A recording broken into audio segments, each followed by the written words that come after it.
have a question. Yes. So for lab three, hmm analyzing motion lab, I was Yes. kind of getting confused on the due date because in Canvas it says Thursday this week, I think. But on the announcements it said 2/29/26. Yeah, it's good. You don't actually, I mean, the date that's on there is a due date, but it's not the kind of due date that prevents you from turning it in. So that was me just saying I'm going to allow everybody to turn it in a little late. So don't Okay. worry about that. And not only that, I mentioned to everybody that normally what happens is if I grade your paper and it's there, then I won't count it late. Whereas if I try to grade your paper and it's not there, then I do count it late. So you always have at least a day buffer usually because I rarely grade them on the same day that they're due. I normally try to grade them right, well, pretty much before the next lab. So if yours was due, for instance, on Thursday, then I would try to have that lab graded the following Wednesday. Oh, okay. All right. Okay, Appreciate it. no problem. Sorry about not taking the time to go and change all those due dates on everything. All right, it's 5:30. I want to remind everybody that I will be, of course, you guys know this is your my online class, but I will be posting this online. So if anybody's here that doesn't want their name or face to show up, you need to email or text me and let me know that.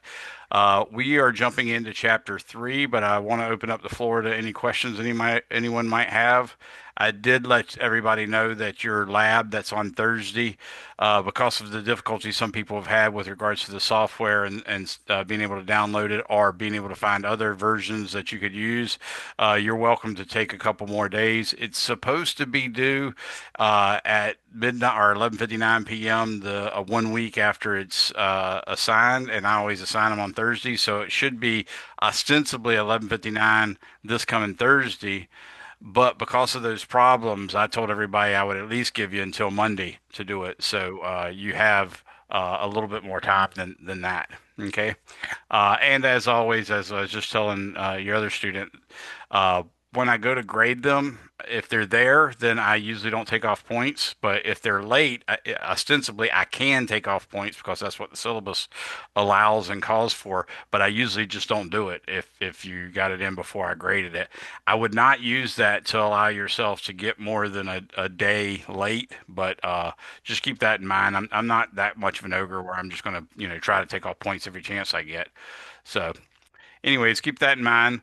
We are going on to start chapter three. I gave you a few examples, but I gave you a ton on my YouTube channel, as well as, I have a video list of all the YouTube videos I've made. So you can search through those and find videos related to what we're studying, which was in that case one-dimensional kinematics. But we're going ahead and starting into chapter three. And chapter three, I start off with talking about vectors. So let me go ahead and share my screen with you. It doesn't appear anyone has any questions, so I'm going to share my iPad screen with you guys, and we'll go from there. Let's see if I can first turn my iPad on. That would be helpful. It was actually on, just the screen went dark, and then you got to push the little button and all that good stuff. I have a quick question. Yes. With the face-to-face test, if we do it at a testing center, was that an option potentially to do it that way? Yes, for face to face, it's an option. What I do is I basically, when you're in an online class, I give you a whole week over which the face to face test is to be done. And I set up like the day before or 2 days before that week begins, I send out a message to the testing center that tells them all the students that could be coming there. And you're allowed to attend whichever testing center on whichever campus is closest to you.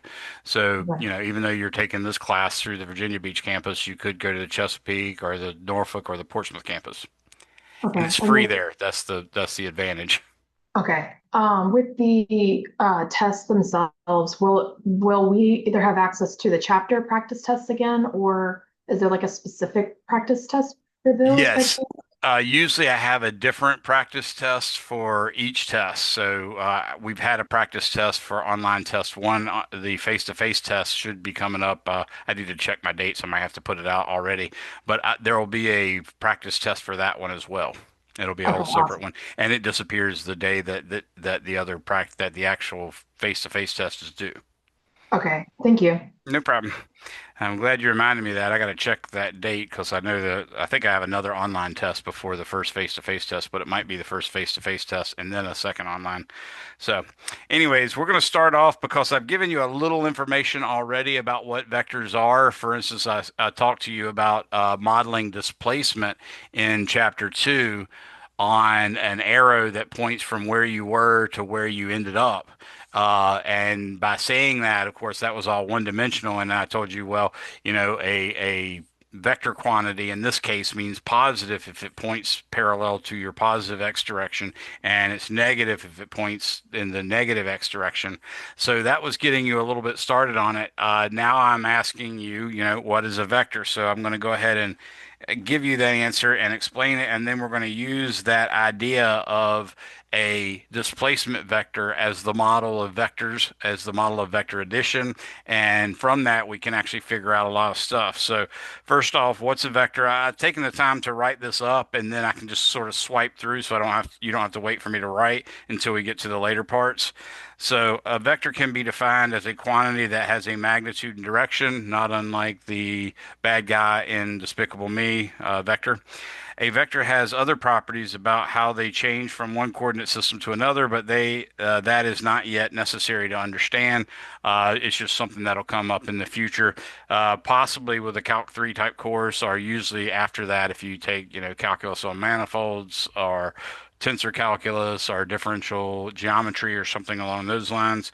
If you're interested in any of that material, let me know. My favorite book on that is Love, Lock, and Run, Tensors, Differential Forms, and Variational Principles. But if you haven't finished Calc 2, you're going to be lost messing with that. But other than that, it's really good. So a vector is just something that has magnitude and direction. Objects with only magnitude are called scalars, and they do not change just because of a coordinate change. So as I told you, vectors actually change from one coordinate system to another in some way, but a scalar is a fixed quantity that doesn't change. And in that sense, it's kind of more important because no matter what reference frame you're in, you're always going to get that same scalar.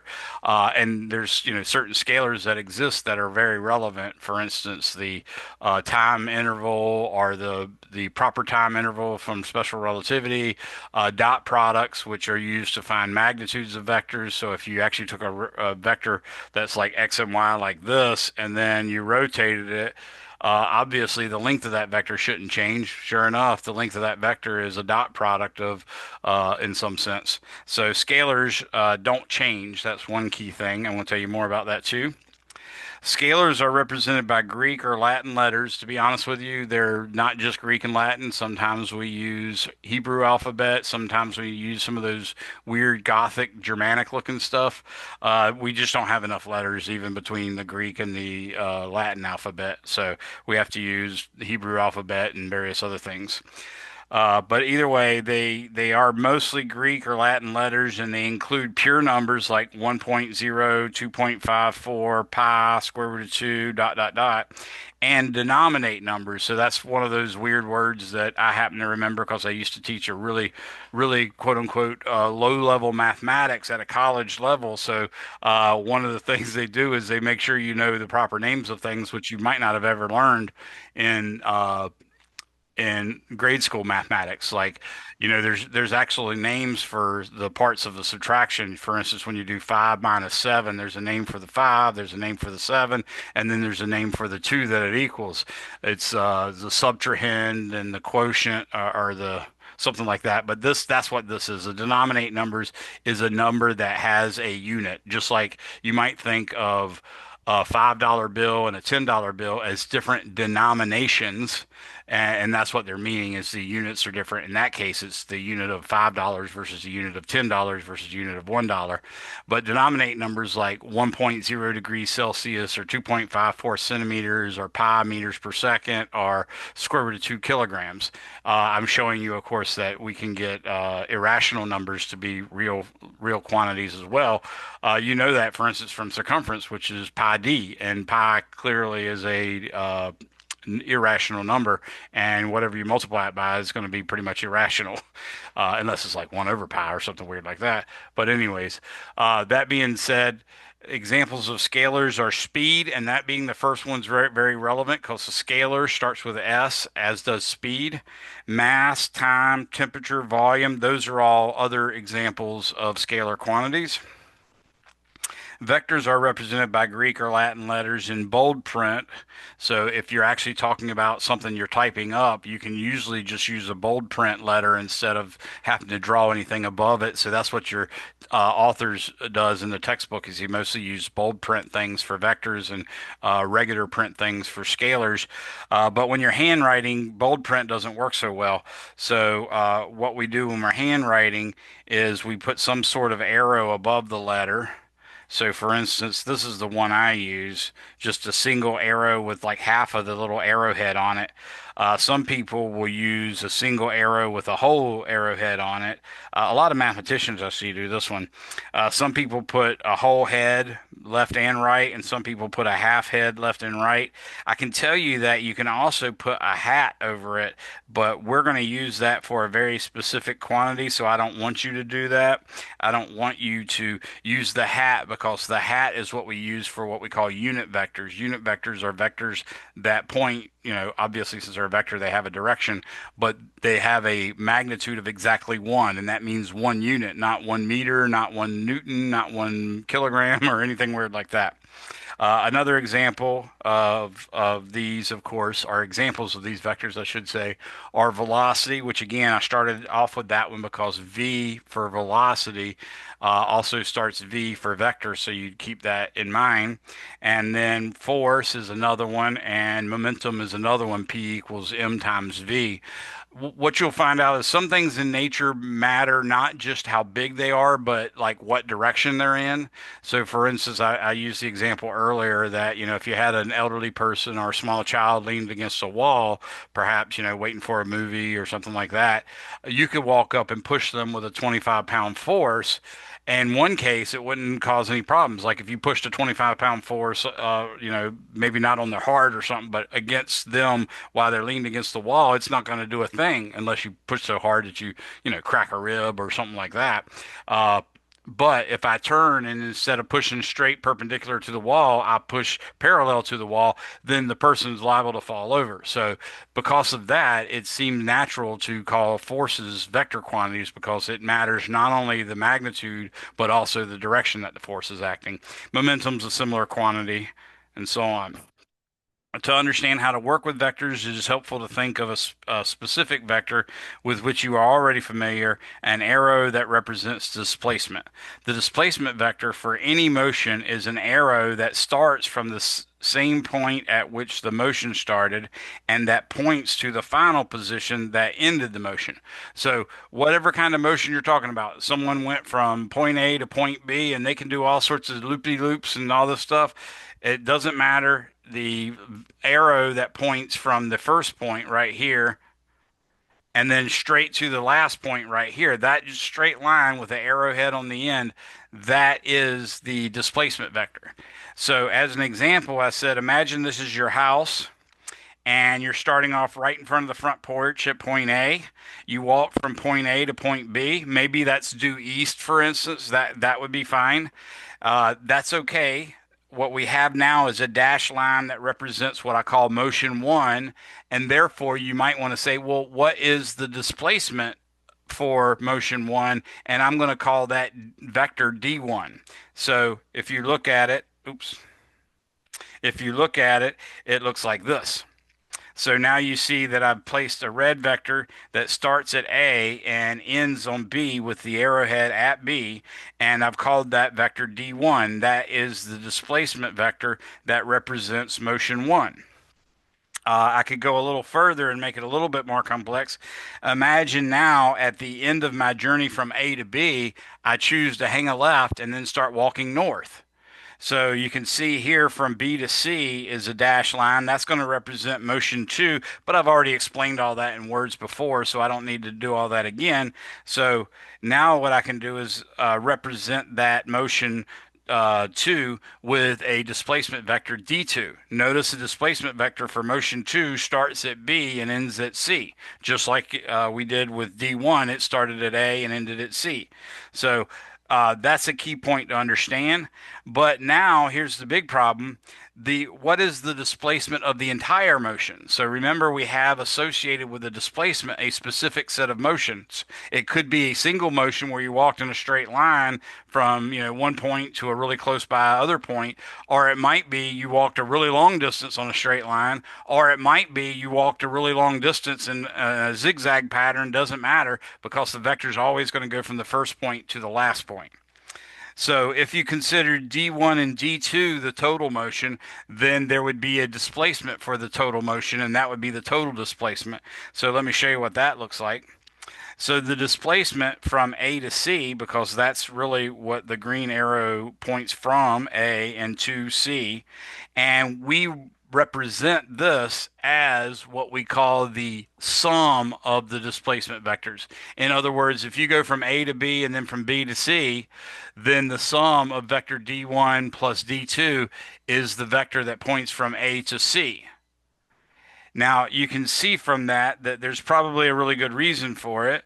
For instance, you can now figure out easy. I shouldn't say there's a good reason for it. I don't know why that sentence came out. I don't even understand what what I was thinking at the time. But I was just a little befuddled because I'd forgot I'd written this down already. But if you look at this diagram on the right, it appears since D1 was east and D2 was north, it appears that D1 and D2 are in fact perpendicular to each other. And that's important because when they're perpendicular, you can put a perpendicular symbol on it like this. And that perpendicular symbol looks a little bit like an arrowhead. Notice like this. See, it's an arrowhead. And that arrow, in fact, points to the hypotenuse. That's a trick with right triangles, is you draw the right angle and then imagine that right angle as an arrowhead that points to the hypotenuse. Then you know the other two sides of the triangle are what we call legs. Okay. Then there is an idea of the adjacent side, which is the side that touches the angle that we're talking about. So in this case, if you said this was the angle, theta, then this vector is not the hypotenuse, so that makes it the adjacent vector. Then if you see the other leg, that one is in fact opposite the angle theta. So in fact, if you imagine cutting the angle theta in two and making a little arrow like that, then that should point to the opposite. So D2 is the opposite side, and that means opposite of angle theta. And D1 is the adjacent side of the angle theta. And then DAC, which is equal to D1 plus D2, that is the hypotenuse. Okay. And then we use things like SOHCAHTOA to remember our trig functions. I use some old horse came a hopping through our alley. That's what I did because it's nice and kind of bumpkus, bumptious like some redneck that I am growing up in Currituck. But either way, it's sine equals opposite over hypotenuse, cosine equals adjacent over hypotenuse, and tangent equals opposite over adjacent. So those are things that we could use. And in fact, because this D1 and D2 are perpendicular, that means the length of the hypotenuse is given by, anybody want to tell me what this is called? Specifically this part? The distance formula. It's a distance formula, but it's also called the Pythagorean theorem. That's the one I expected, but yeah, you're absolutely right with the distance formula too. So not only that, I'm introducing you to some terminology and nomenclature, or more specific symbology.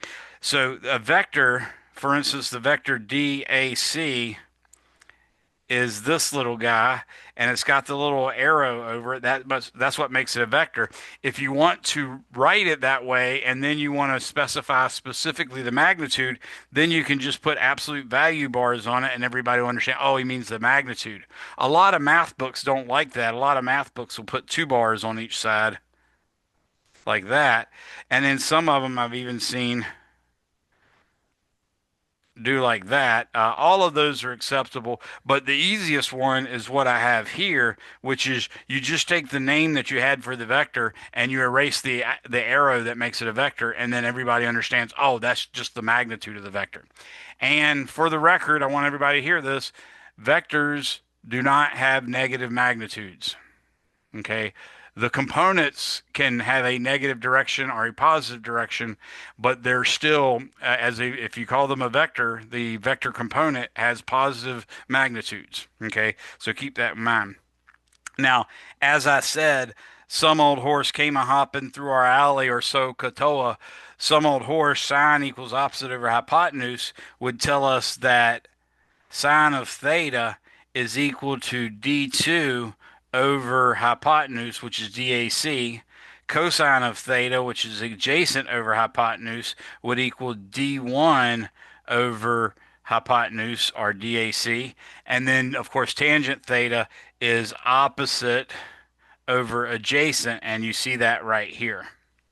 Okay, so that's some of the stuff we could use. For instance, once I drew D1 and D2, if I wanted to specify my displacement vector, I would use the Pythagorean theorem to calculate the magnitude like I did here. And then I would use tangent theta equals this and use the inverse tangent to solve for theta. And that would give me an angle that could be represented as a direction. Does that make sense to everyone? Okay. So it can get more complicated than that. What I've done here is just shown you what happens with two vectors, which means two displacements. Okay. In general, you can do any number of displacements exactly the same way. So let me show you what the same way is, and I'm going to introduce some other stuff too, so that you'll be ready for vectors a little better. Actually, I don't want to do that. I'm going to do it with a nice straight line. Okay, so I'm going to represent this as the positive x-axis. I'm going to represent this as the positive y-axis. And for the record, this normally means that this is also due north, and it also means 0 degrees is the compass heading. So I'm writing CH just to tell you guys I don't want to write the word compass heading, so I'm saying CH for compass heading. Similarly, the x-axis is due east. The positive x direction is due east. The angle is 90 degrees, and that specifically means a compass heading again. It's not 90 degrees. If I just said the vector is at 90 degrees, that would not mean east. If I said the vector is at a compass heading 90 degrees, then that would mean east. 90 degrees would actually mean a vector like this, pointing straight up, because the traditional trig angle that we're recognizing is one that's measured counterclockwise from the positive x-axis, and that makes a positive angle. And if you measured it clockwise instead of counterclockwise, did I say that backwards? I may have. I'll repeat it. If you measure the angle counterclockwise from the positive x-axis, that's what we call the standard angle from trigonometry or whatever. And that measure would be a positive angle. So this little vector, the blue one we see here, it points at 90 degrees. That's just at 90 degrees. Whereas this vector points at a compass heading 90 degrees. And then this vector right here points at negative 90 degrees, but that could also be considered compass heading 180 degrees. So that's what all that means. So if I just say a vector is at an angle, but I don't specify compass heading, I just say at an angle, then that means if it's positive, you're going to measure counterclockwise from the positive x-axis. If it's negative, you're going to measure clockwise from the positive x-axis. Now I'm going to, oh man, I meant to erase all those, and now it won't let me. That's aggravating. And I don't know what just happened there. Okay. Uh, there you go. It wouldn't let me undo for a second there. All right, so I took all those vectors off. Now, of course, we could follow this carrying on, and what you'd see is this is south, and that's a 180-degree compass heading, and this is west, and this is a 270-degree compass heading, like that. And then, of course, north is, again, 360 degrees as well. Now, if we wanted to actually add more than one vector, then we can continue on with our model of displacement. So our model of displacement looks something like this. We had a vector that was perfectly to the east. And then right at the head of that vector, we started another vector because that was another trip we walked in. So we might say the next vector is this one. And then right there, we're going to say the next vector is this one. So this would be like vector A, this would be like vector B, and this would be like vector C. And then, just like it was before, when we did just two vectors, we drew a vector that started on the first position, which would be the origin in this case, and ended at the head of the last vector. Now, it was only two vectors before, so the head of the last vector was just C. But now we have three vectors in there, and it turns out you still just do it to the last vector. So uh, it's supposed to be this way. It's a little easier to say than to do.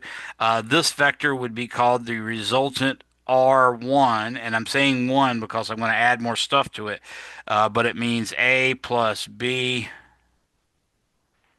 plus C. So that's what happens when you have three vectors. If instead you have, let's say, five or six vectors, then you could add another vector like this and another vector like that, and then you get a new resultant vector. Notice that word resultant that I'm using. Resultant is another word that just means the sum of vectors. So this green vector is going to be R2, and I'm going to pretend this vector is D, and this vector is E.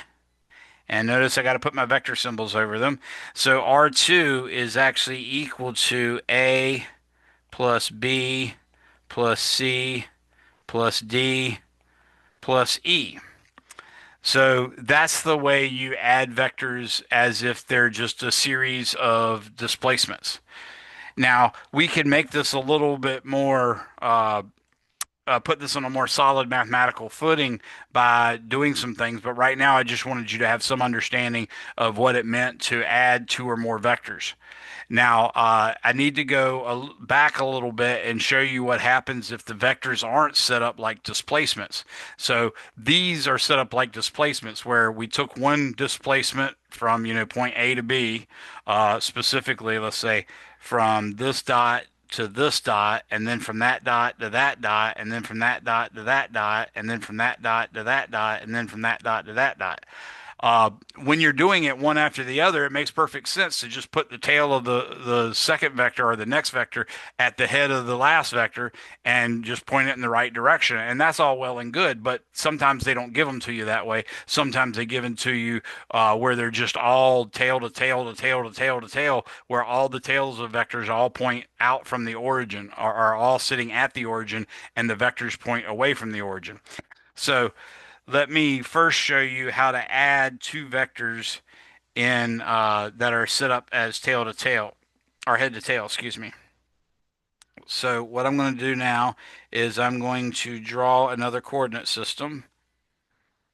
Now, technically, vectors exist with or without coordinate systems. It's just a matter of the coordinate system allows us an easy way to do computations. In some sense, there's ways you can actually do vector calculations without breaking them down into components, but that's, something you rarely get to do. So in this case, I'm going to imagine two vectors that are head to tail, but they're not perpendicular. So we'll say, first off, is this vector, which I'm trying to represent as a vector that went up one square and to the right three squares. I didn't do it that well, so I'm going to try it again. Okay, so that's our vector. Let's call it A. And now let's see another vector. Let's call it B. Actually, I should draw that one a different color. Let me draw that a different color just to make it a little easier on us. So this is vector B. So if you wanted the resultant of vector A and B, that means A plus B. And what we learned is if these were displacement, we just draw a vector from the tail of the first to the head of the last. And that's what we're going to do in this case too. So this is R equals A plus B. So here's our rule. When adding two or more vectors that are in head to tail positions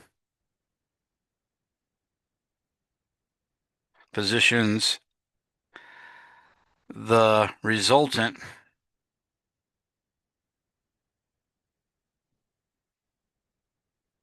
sum of the vectors is a vector or a arrow pointing from the tail of the first vector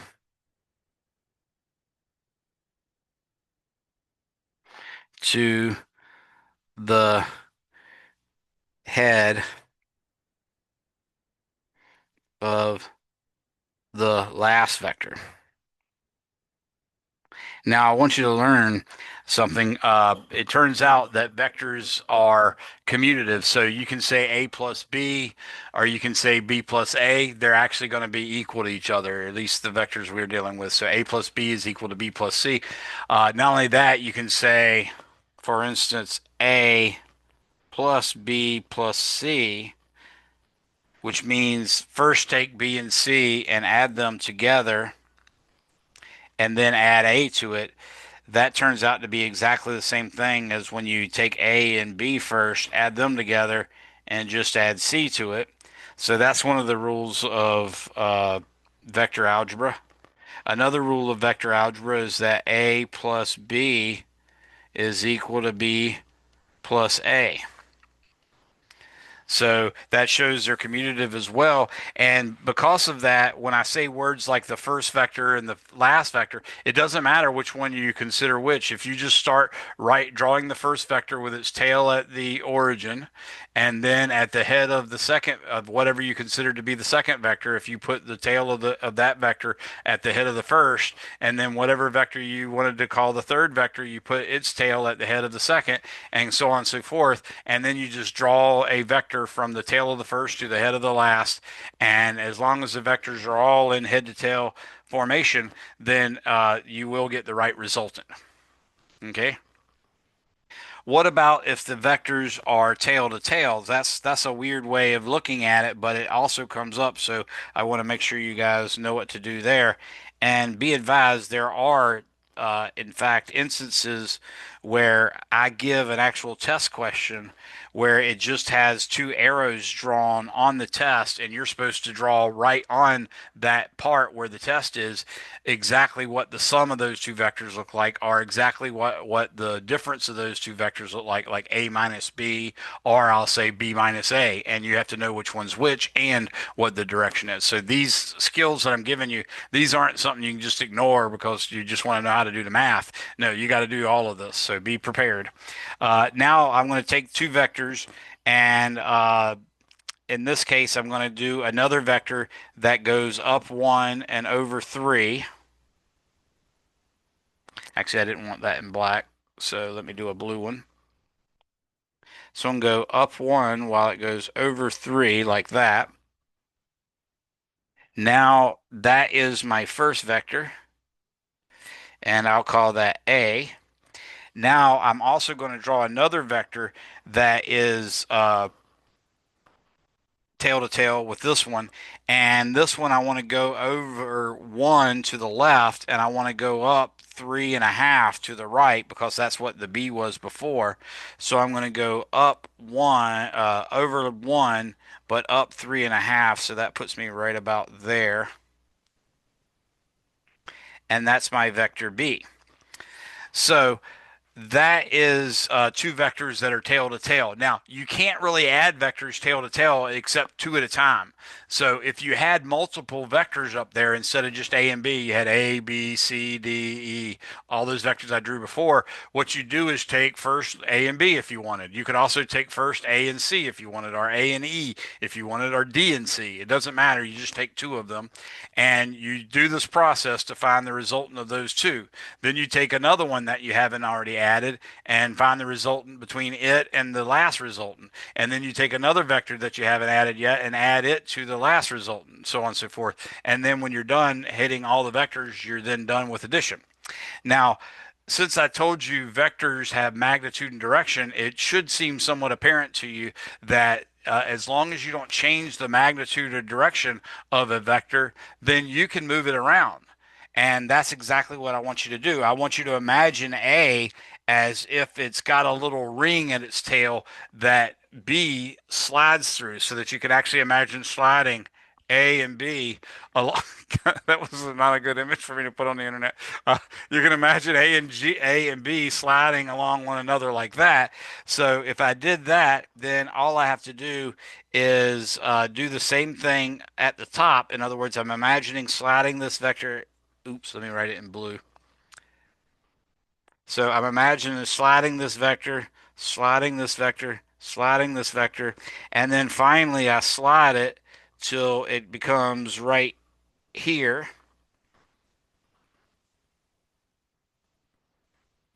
And that's vector A again. Okay. Similarly, I could imagine B having a little ring on it and B slides along A. And in that case, I'm getting, the purple vector goes over and over. And ultimately you have that. So I didn't really have to do all those, but I did them just so you'd see. Now what we have is vector A and B on the right are now head to tail. See, those two vectors are now head to tail, and we know from the previous exercise that head to tail vector, you draw a vector from the tail of the first to the head of the last. So this is our vector R. Now, you also can look and realize, wait a second, B plus A is also head to tail. And notice that's B plus A, whereas the other one was A plus B. This is your proof that A plus B is equal to B plus A. But the main thing you can see here is, again, if I draw from tail of the first vector to the head of the last, I'm going to end up getting exactly the same vector. So when you add two vectors, when adding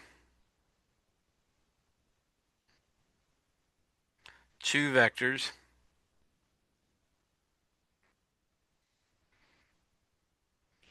that are tail to tail,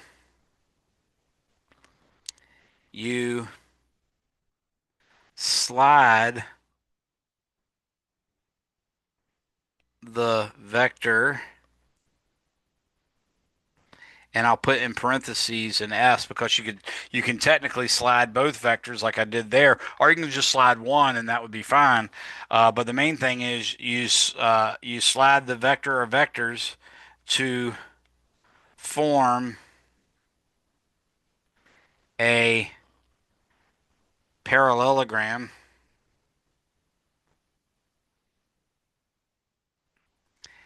and then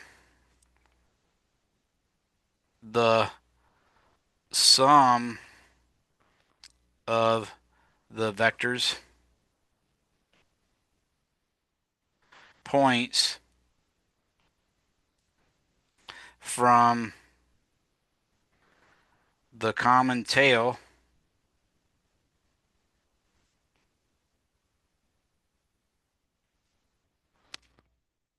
to the opposite vertex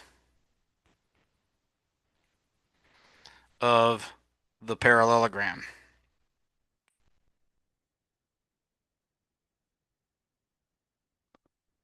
So notice by drawing by letting both of them slide instead of just one of them, I made the parallelogram we were talking about. A parallelogram is just a shape where opposite sides are parallel.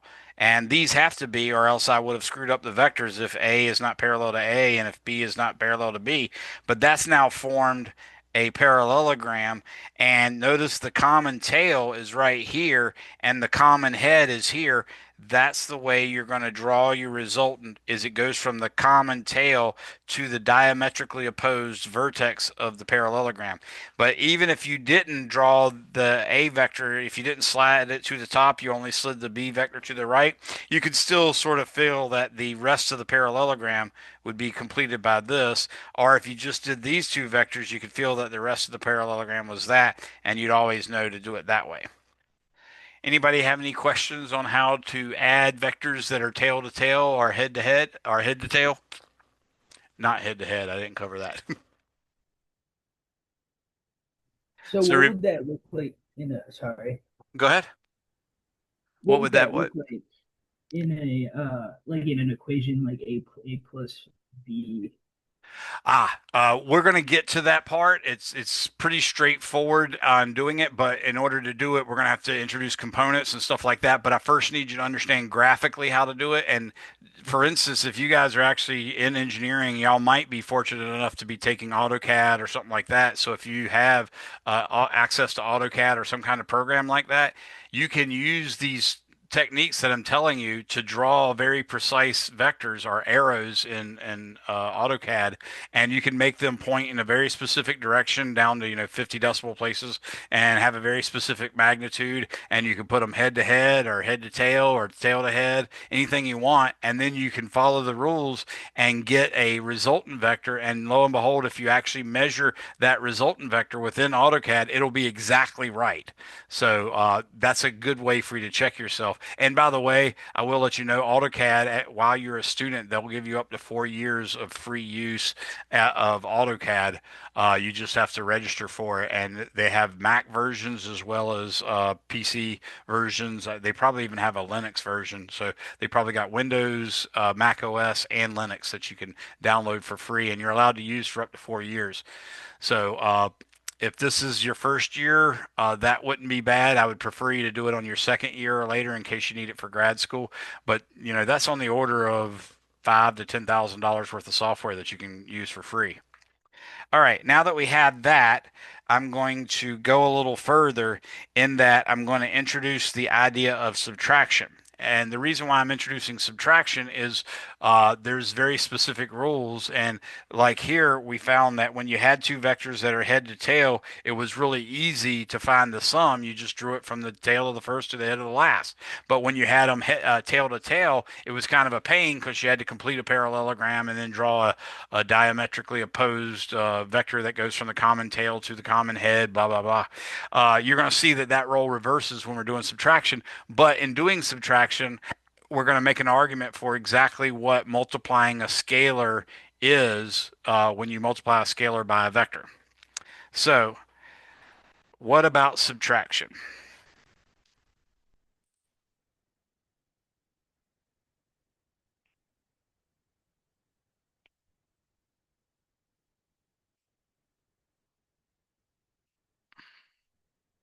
Well, in this case, I'm going to refer you to something that you're probably already familiar with. When you were first taking pre-algebra and algebra 1, you learned certain properties like uh, the distribution distributive property where you say A times parentheses B plus C close parentheses is equal to AB plus AC. There's a commutative property A plus B is equal to B plus A. There's a definition of subtraction, stuff like that. So all those little rules turn out to be a fundamental set that means something so important that we've created the idea of something called an algebra.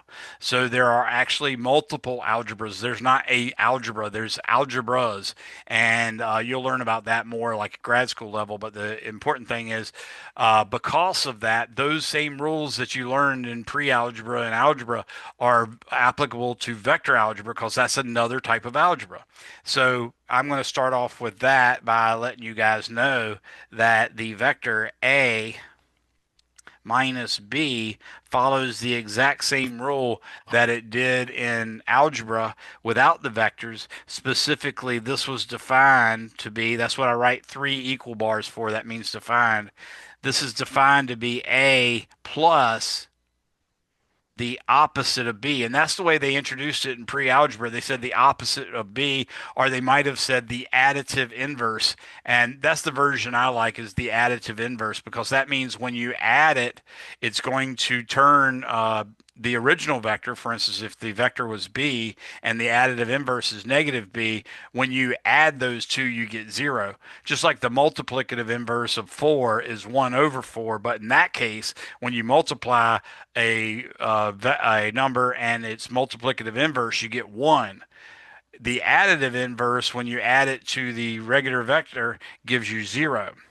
So, in order to make sense of this, bet you can all tell me what is b minus b. Anyone?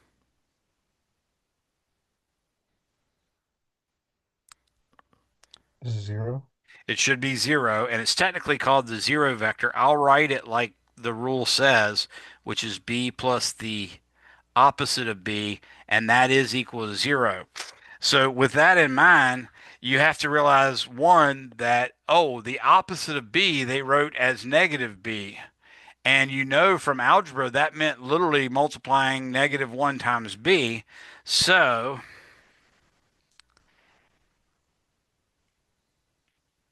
this is the opposite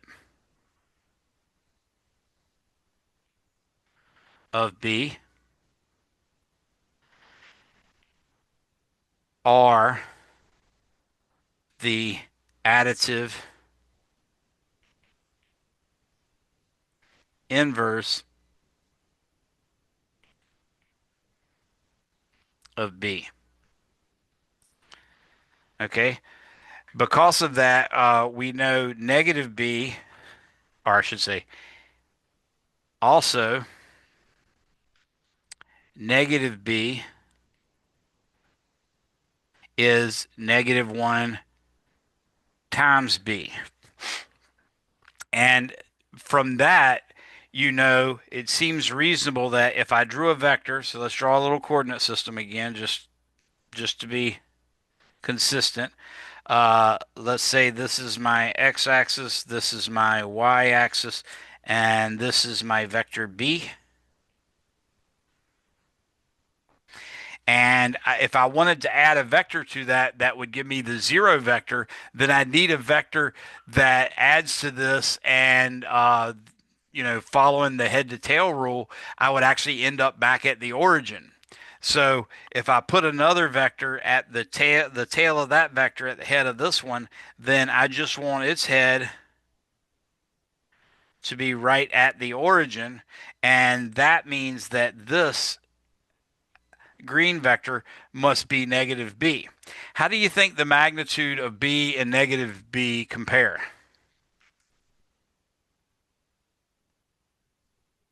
Should they be the same?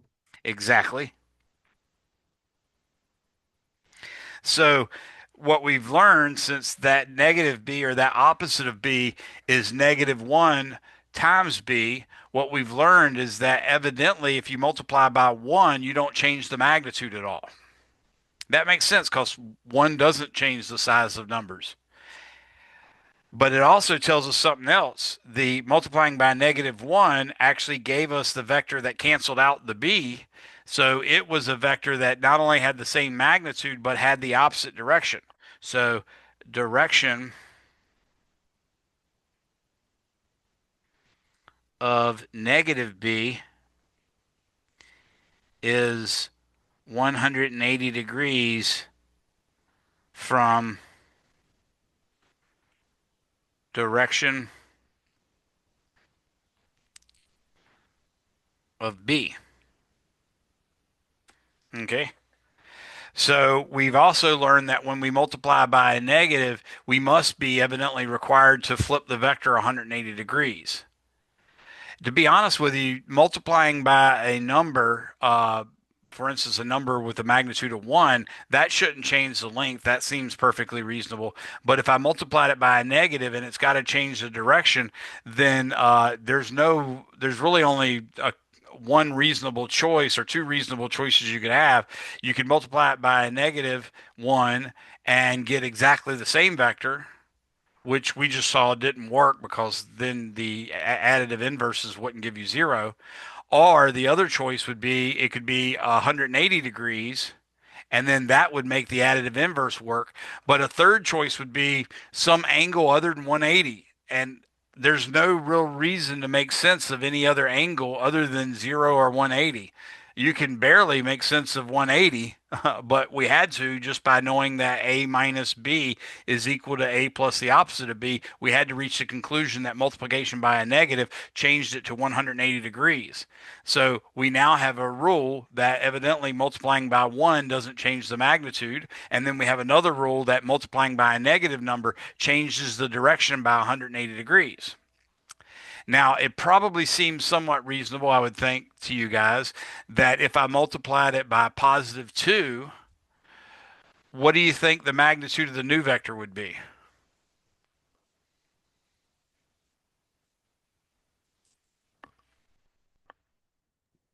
Would it be double? Exactly. So it seems reasonable that if we multiply a vector by a scalar 2, then the length of the new vector should be changed by a factor of 2. So if the original vector was 1.4, the new vector will be 2.8. Another way you could look at that is by using the same arithmetic trick. We could say 2a minus a should equal, just like 2x minus x should equal 1x, this should be 1x, right? And the only way that could be is if the magnitude of 2a is exactly twice as big as the magnitude of a. Okay, so that's another way we can argue it. So the easiest way to say this is, let's imagine this little vector right here. This is vector A. If I would like to draw negative a, that's negative 1 times a. This is scalar multiplication. Then that vector has exactly the same length but has been turned around 180 degrees. If I wanted to draw the vector 2a,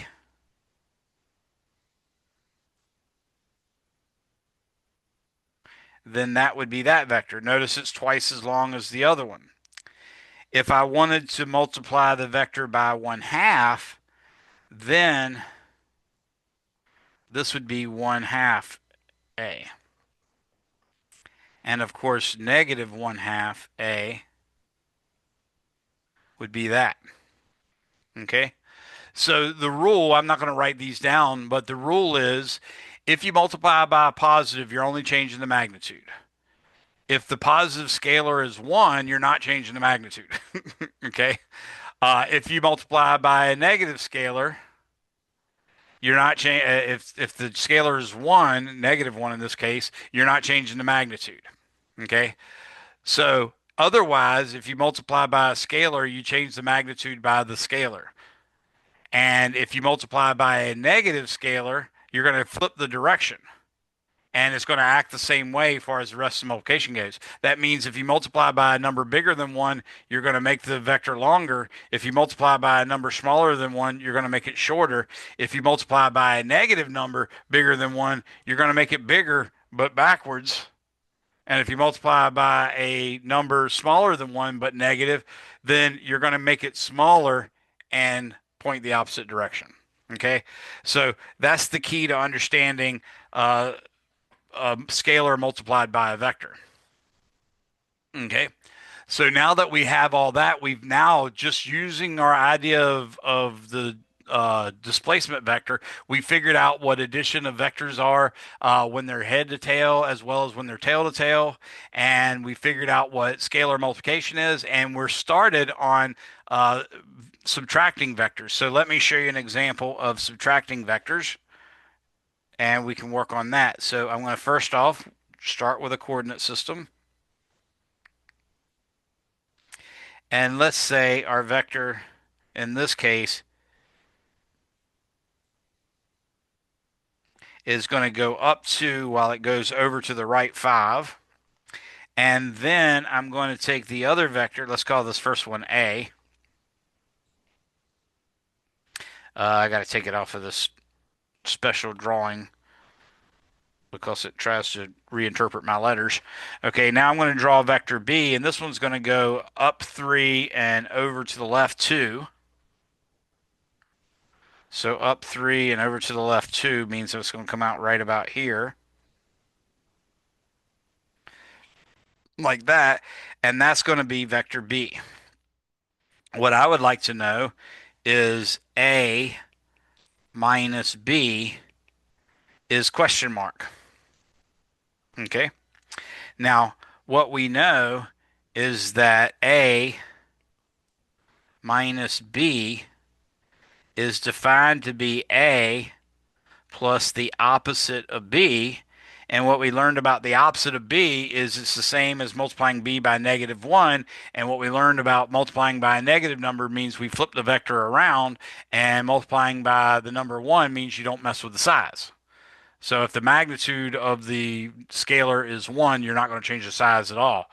So in this case, since the B has to be negative, I'm going to use a green arrow to draw negative B. And you see that in this case, negative B is kind of a pain because now A and negative B are head to head, and we haven't really talked about how to add vectors when they're head to head. But what we can do is use our old rule that says when you have a vector, as long as you don't change its length or its direction by rotating it or its length by stretching it or compressing it, then you're allowed to move it around any way you want. So what I'm going to do now is I'm going to imagine sliding vector B along A. And notice that was over 2 and up 3. So to do it backwards, I'm going to go over 2 to the right instead of to the left and down 3. So what I'm going to do now is I'm going to start the vector from here, and that's over 2 and then down 3. So this is our vector negative B. And we now see that negative B and A are head to tail. See, the tail of A is at the head of B. You could also go ahead and move A if you want and make it into a parallelogram. That would be fine. You don't really have to, but you're welcome to. And if you did, it would look just like this. Well, actually, it would look just like this, sort of. And then again, the common tail, we're now adding two vectors that are tail to tail with the parallelogram rule, or we're adding two vectors that are head to tail if we look at the bottom two. And the resultant of this, I'm going to draw in, let's say, black.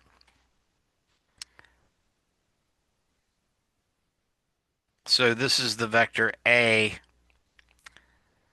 minus B. Okay. So when the vectors are head to tail, it's kind of a pain. We got to complete the parallelogram and all that stuff. So it's kind of neat that when we were adding vectors, head to tail was really easy, but tail to tail was kind of hard. When we subtract, it's just the opposite. So now let me draw two vectors that are tail to tail and show you how to deal with those. So I'm going to draw two vectors, tail to tail. And I'm going to draw vector A. Again, it's going to be over 5, 1, 2, 3, 4, 5, and then up 2. So I'm drawing it to there. And now vector B is going to be up 3 and over to the left 2. So vector B is going to be over to the up 3 and over to the left 2. So it's going to be right there.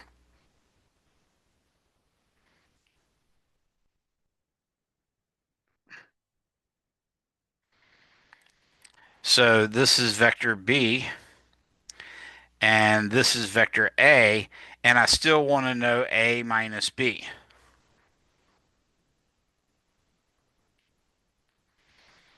Okay, and I'm doing the exact same vectors specifically so you'll see that you get the same answer.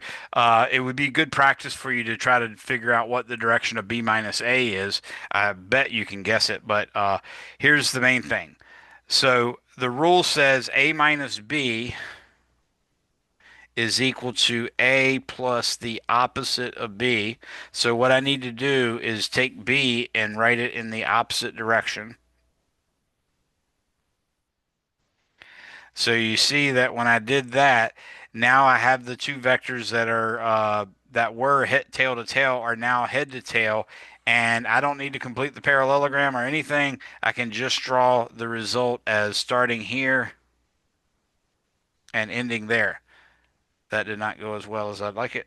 I want to see if I can do it a little better. Whoa, that did not help. Let's see if I can do it this way. There you go. And you see that this vector does in fact equal A minus B because it looks just like the same position that we got in the last one. Anybody have any questions there? So the rule is when you subtract vectors, you take the second vector in the subtraction, and that's going to turn into a negative, and then you just add them. Okay. At that point, you just follow your rules for head to tail vectors and tail to tail vectors, which I already gave you. So any questions on that?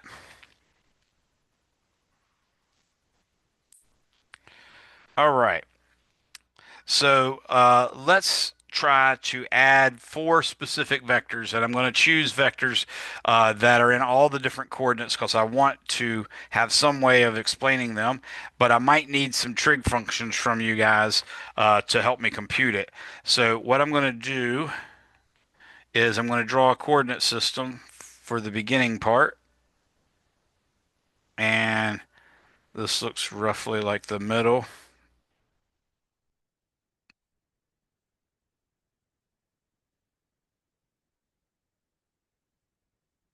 Okay. Now, again, the same sort of system works here where this is X, so it's also east and 0 degree or 90 degrees compass heading, and this is Y, which is also north and 0 degrees compass heading, and so on and so forth. So the first thing I want to do is I'd like to draw a vector, A, and actually I should probably use a different color than that. Let me get rid of that. I want to draw a vector A that has a very specific magnitude.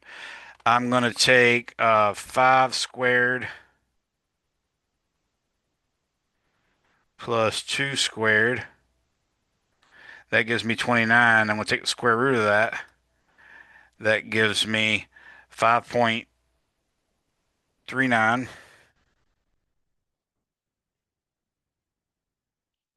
newtons. And this is going to be at, I got to make up an angle here.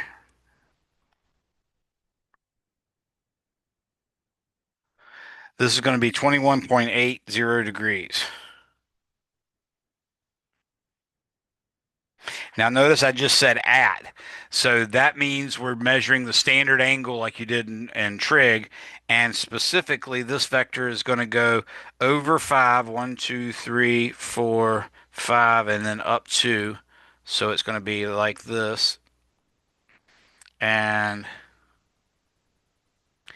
that's the first vector I want to measure, or the first vector I want to add to all the other ones. This is 21.80 degrees. Okay. And we know it's 5.39 as the actual length. So we have that.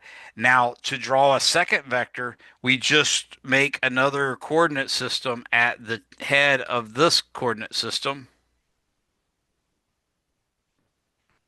So in this case, I'm going to draw a vector B, and B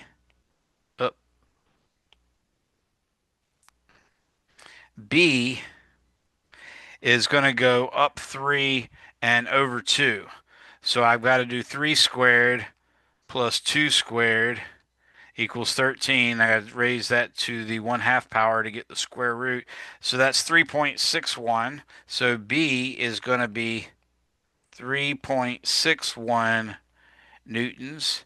And this time I'm going to say the angle is, I went up 3 and over 2. So I'm going to take the inverse tangent.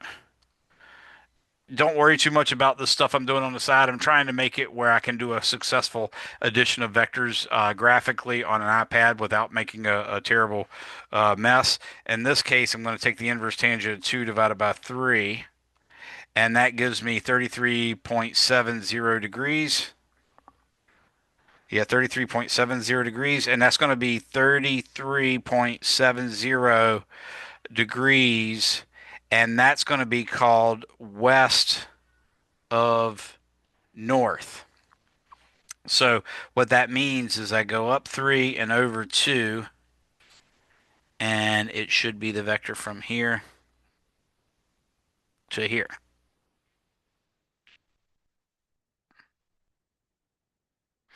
Okay, so that's my vector B, and this angle right here is 33.70 degrees.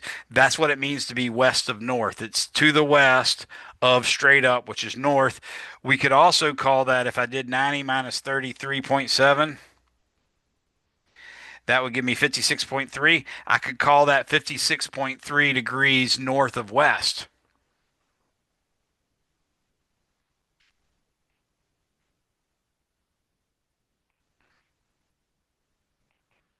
So that also works, but it gives you a chance to see the different ways we could possibly specify a vector's direction.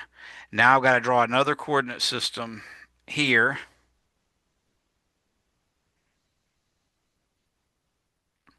And I have that. This third vector is going to be vector C.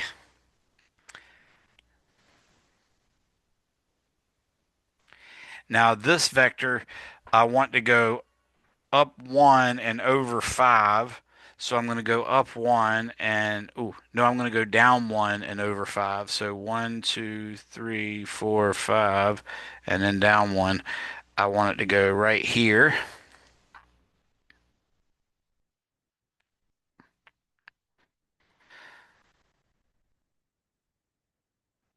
Now this vector has an angle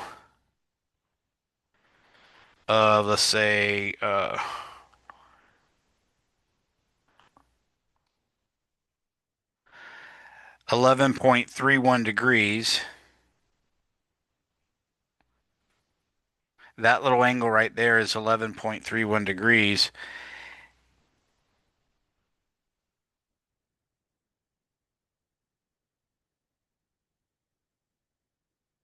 And that's 5.10 newtons. In this case, I'm going to say that is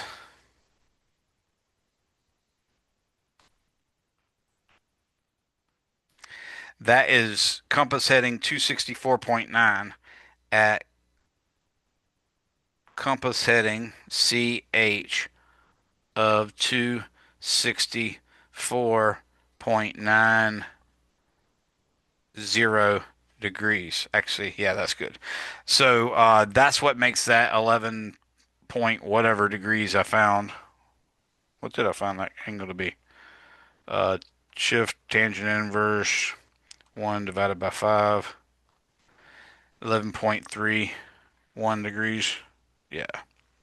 So this angle right here is 11.31 degrees. Okay. Now I need to draw another coordinate system at the tail of this one, at the head of this one, excuse me. And that goes right there because that's supposed to be where the end of that vector is. And this time I'm going to go over 1 because I want it to be in a different quadrant. So I'm going to go to the right 1, but I'm going to go down 3. No, let's go down 8 or something like that. So I'm going to go down 1, 2, 3, 4, 5, 6, 7, 8 right here. And I'm going to go over 1. So this vector is going to be green.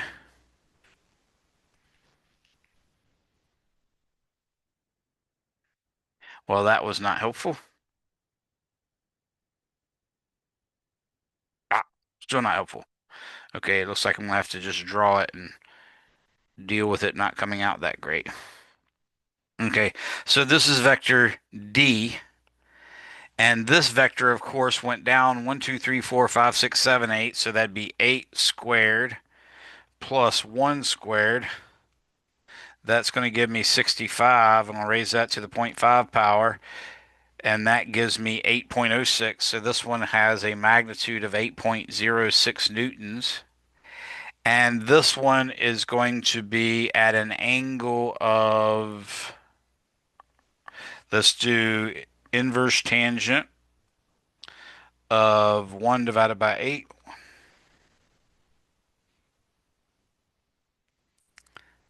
Got to put parentheses around that or it don't work too well. And that gives me 7.13 degrees. Now that's going to be what I call negative 82.87. So notice I said at again, but I gave it a negative. So by saying at and then with a negative, that means that's the angle measured counterclockwise, or excuse me, measured clockwise from the positive x-axis. Now I know that the resultant of these vectors should be a vector from the tail of the first to the head of the last. I also know that this is a little bit of an overshoot, so I really shouldn't have that there. Are we always going counterclockwise when drawing vectors like this? No, Or I'm will it just trying to specify? make no, yeah, it'll tell you a magnitude and direction of each vector, and you put them in any order you want. I just was trying to do it on the fly, making up the vectors in real time so that I can get it more precise. The last class I did it, I just used vectors that I made up, but it made it really hard to draw vectors accurately on an iPad because, you know, the slippery surface and all that. But by doing it this way, I'm actually coming up with something that should be fairly accurate. But yeah, it's not always going to be one direction or the other. Pretty much anything can go. I'm going to draw the resultant vector. Remember, that's a vector from the beginning point, which is the origin, to the final point, which is the end of this green vector right here. That is our resultant. And if I take my protractor, I can measure what that angle is from the negative x-axis, and it appears that angle from the negative x-axis is about, let's see what I can do. It's so hard to do this.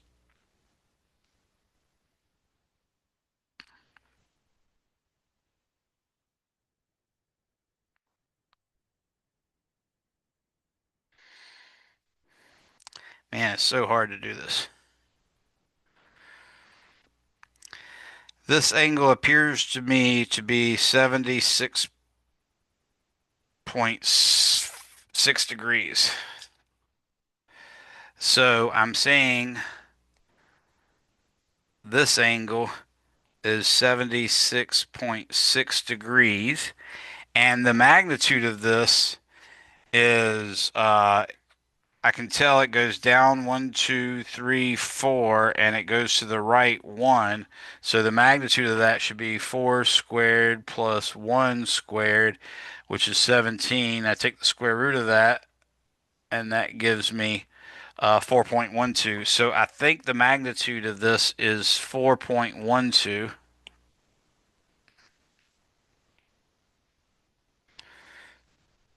at 7 point, oh no, 71.3 was what I got, wasn't it? Oh no, that was a different angle. 76.6. Okay, so what I'm going to call this angle is 76.6 degrees south of west.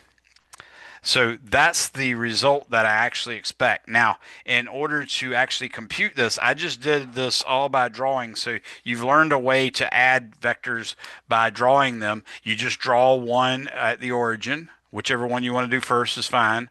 And then at the head of that vector, you draw another coordinate system and you use that new coordinate system to draw the second vector. You've got to adopt a scale. My scale here is 1 block is equal to 1 Newton. So a vertical block is 1 Newton, a horizontal block is 1 Newton, and I've just used all that. So now we should be able to work it out. If I look at the vector A, I need to get its components, and components are basically like this. I can say, for instance, A, this was 21.80 degrees, and the magnitude was 5.39. Now, notice that points to the right and up a little bit. So to the right and up are both positive directions. So I'm going to draw this component as A sub X. I'm going to draw this component as A sub Y, and I drew them both green because they're positive. And what I do first is I go ahead and write down my two trig functions, sine and cosine. So the sine of 21.80 is equal to opposite over hypotenuse. Using what I just taught you, that means it's AY over 5.39. That's a Newton there, by the way. And then cosine 21.80 is equal to adjacent, which is AX over hypotenuse, which is 5.39 newtons. So we get that AX is equal to a positive. Now, notice how I have to write the actual positive in. I'm almost done, don't worry. So I'm going to take 5.39 times the cosine 21.8, and that's going to give me 5.00 newtons. And A sub Y is also positive. Again, I'm forcing that, and that's the way you're supposed to do it. We're going to say 5.39 times the sine of 21.8, and that gives me 200 newtons. Now, I think you can see how I'm doing that, but the next one is B. So B looks like this.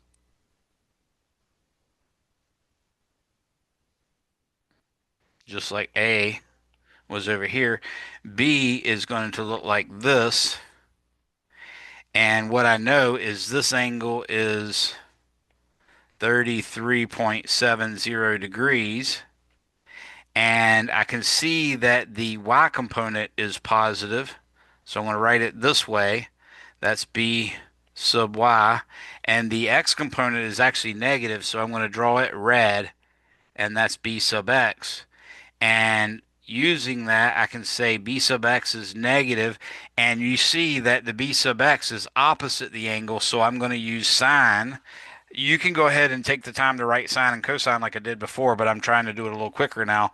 But what we can see here is the x component is going to be 2.00 newtons negative, and the y component, B sub y, is going to be positive, and that's going to be basically 3.00. Again, the by would be the 3.61 times the cosine of 33.70, and the bx would be 3.61 times the sine of 33.70. So that's the math that you're actually doing. Luckily, the way I drew it, I've already got all the components worked out because it's a certain number of squares. So I can go ahead and do C now, and C was red. So this is going to be C. And the way C looks is C went down and to the right, or excuse me, down and to the left. And what I found was this angle was 11.31 degrees, and that means both the y and the x components are negative, like that. So this is C sub x, and this is C sub y, and C sub x is going to be negative, and then I'm going to take the magnitude of C, which is 5.10 newtons, and multiply that by the cosine of 11.31 degrees, and that's going to in fact give me 5.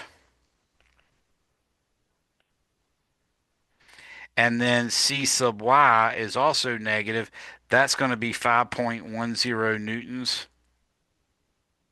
times the sine of 11.31 degrees, and that's going to give me negative 1.00 newtons. D, which is in green, D is going to give me D sub x. You can see that the x component is going to be positive. So that's positive. I'm going to take the 8.06 and I'm going to multiply that by because I want the x, I'm going to multiply that by the sine of 7.13 degrees. And the d sub y is negative, and I'm going to multiply that 8.06 newtons by the cosine of 7.13 degrees. Now that d sub x is going to give me basically a positive 1,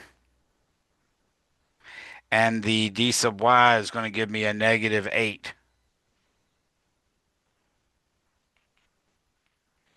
So how do I actually add it? Well, r sub x is a sub x plus b sub x plus c sub x plus d sub x, which gives me, of course, a sub x is 5, minus 2 is b sub x, so that's 3.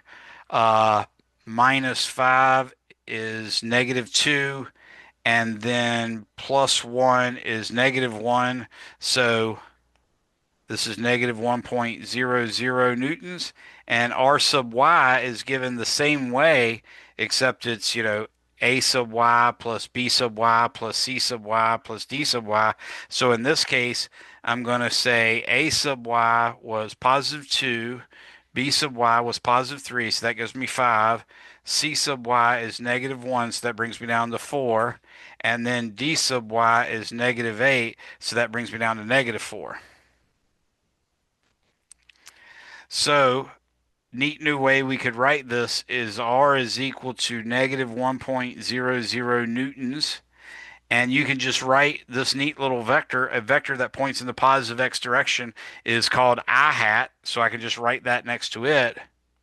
And then I can also write negative 4.00 newtons. And then I have to write a j hat for that one. That's just a new thing that we're adding within the vector context. As you can imagine, a unit vector pointing in the positive x direction, that's going to be called I hat, or x hat's acceptable. And then pointing in the y direction is going to be j hat or y hat. Now, we can also figure out what the vector is, and the vector should be 1 squared plus 4 squared gives me 17. I take the square root of 17, and that gives me 4.12. So that means R is equal to 4.12 newtons. And the angle should be, it looks like we went over 1 and down 4. So I could take the inverse tangent inverse of negative 4. I'm just going to put the numbers in. So 4 divided by 1. That gives me 75.96. So theta equals tangent inverse of 4 divided by 1 is equal to 75.96 degrees. So we found 76.6 degrees just by looking at it by hand, but in our case, it actually worked out to be 75.96 degrees, and I know I could have written that better, but that's how you add vectors. Anybody have any questions on that?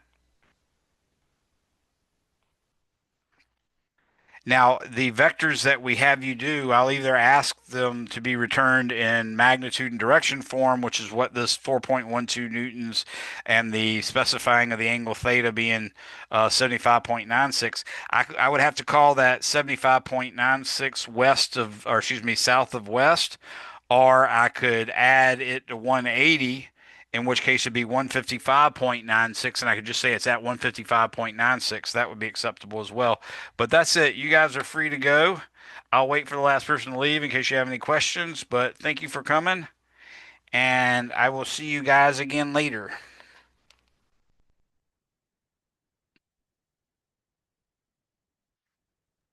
I just had one question to check Yes. on due dates. So the extra credit is due today. The lab's due Thursday. With the homework, right now in Pearson, it's showing like, and I know that it's you'll be able to correct all that like with the dates. Right. It says chapter 4 was already past due, Right. but it has the date for chapter 3 as being the 8th. And then it looks like there's a part 1 and 2. So like one part's due the 8th and then one part's due the 10th. Were Yeah, those that's correct? that. Those dates I think are pretty reasonable. I should be able to have chapter three done by this weekend. Actually, we've got just about enough already, and you can even look at some of the other videos I posted regarding projectile motion and get started on all of them. But yeah, I think we can have the chapter three, the first part, all done by the 8th, which is Sunday, or and Okay. then I'll do the second part by I think it's Tuesday. Okay, perfect. Thank you so much. No problem. Professor, I have a question. Do you accept late work by any chance? Yes. For instance, the labs can be turned in late. If you do your homework on mastering late, it just takes off a certain number of points, but that's how that works. So as long as you do it, it's better than not doing it. Okay, thank you. No problem. As far as the I hat and J hat go, hmm you said that's when X and Y are in the positive direction. No, actually, I hat points in the positive x direction. So if you wanted the x component to point in the negative direction, you have to multiply it by a negative number, like I have here is negative 1.00 newtons times the I. That tells you it's going to point one unit to the left. And the fact that I have a negative 4 in front of the j hat, that means it's going to point 4 units downward. Okay, so if it was positive numbers, they point It, upwards and to the right. exactly. The i's and j's and k for the z-axis all point in the positive coordinate directions. Okay, thank you. And if you forget them, remember you can use x hat, y hat, and j and k hat if you are x hat, y hat, and z hat if you want to, because that way it's don't have to remember any specific letters. Okay, thank you very much. You're welcome. Anybody else have any questions? So this is one skill that's not going to go away. You're going to need it every day of physics, both 241 and 242. If you go to another university, they're going to probably have you take a 243 or something equivalent to it, and you're still going to be doing vectors in there. And if you take statics, which just about every branch of engineering has to take, they're going to use a lot of vectors in there. Dynamics is going to use a lot of vectors there. Strength of materials is going to use vectors. So there's no way of getting around this. You've got to know how to add vectors graphically, how to subtract them graphically, how to multiply them by scalars, all sorts of good stuff. So just know that all this has to be figured out. Anybody else have any questions?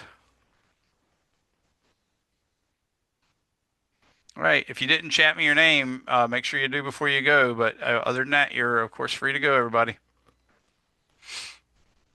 All right, thank you. Have a good night. You too, Chris.